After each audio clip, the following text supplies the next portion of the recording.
I talked to a radio talk show host from Rhode Island during this New Hampshire primary, and she talked about a factory in Rhode Island that was raided. The quote-unquote illegal immigrants were taken out of the factory, and she said within a matter of days American workers took the same jobs for more or less the same wages. I can't verify the story, but I think it's significant in the sense that if we're heading into a very serious recession, and in the last few days business commentators are talking about a recession at the level of early 1980s, and if we get into high unemployment, even double-digit unemployment, the issue of immigration, the issue of who's got whose job, and the kind of more fervent position of telling people or forcing people to go home might really become maybe a central issue of the election. How do you think this might play out? It happens every time there's a recession, and the immigration issue comes back, and politicians love to use this issue because it's easy to get people stirred up. There's so many hidden feelings about it. It's not just immigration. It's like the fear of how America is changing, how other languages are being used, and there's signs in other languages. I mean, in big cities we are used to this, but in some other areas of the country where immigrants are now coming into, they're not used to that. So it's going to play out big, I think, if there's a big recession. But on the other hand, it could provoke a backlash because, this year I just heard the new numbers of people who have signed up to naturalize. Most of them are Latinos. 1 million new citizens applied for citizenship this past year, and it's a record number. And that record number comes from the anti-immigrant wave.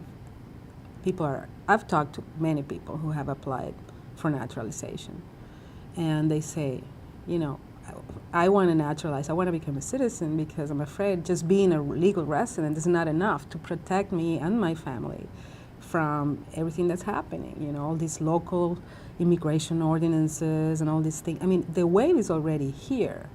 It may not be playing right now in the presidential race in the first couple stages, at least not in the top, priority issues, but it's under the surface, and it's going to come up, especially during the general election. There's a potential backlash from Latino voters. By backlash, you mean Latino voters are voting against candidates that Exactly. are trying to be too hard on immigrants in the United States? Yes, I think so. People have been coming to this country and integrating and becoming part of this country forever. And people from Mexico, from Central America, Latin America have been here for many, many years. Many of them are citizens. They have businesses, they have families, it goes beyond just being legal and illegal. They like to, use this distinction. I think some Latinos would play with that, they would accept that distinction and say, yeah, those illegals, they're just illegal, they're just bad people, put them in jail or send them back.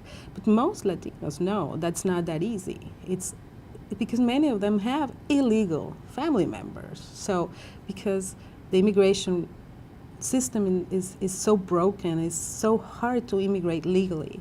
People don't know this. People say, well, why don't they go, and immigrate legally? It's just they can't. I mean, it's really, really hard.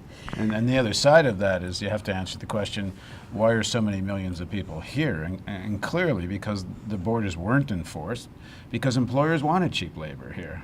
More or less people were induced to come here. And I do agree the employers are to blame. I mean, because they want to pay less and less wages. They want to pay the minimum they can. But if you don't enforce your labor laws and you allow the companies to do whatever they like, this is the price for free market, free no regulation capitalism.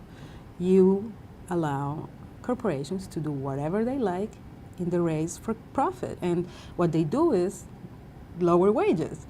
So it's very strange to concentrate on the people who are doing these jobs, who, by the way, are not the best jobs or the best paid, but for them are a step up from what they were doing in their country, and not really enforce the thing that would be really effective, which would be labor laws, and telling these companies, hey, you have to pay the minimum wage, you have to give some benefits, you have to do, the legal thing, and punish them if they don't. But they don't really do that, and they've never done it.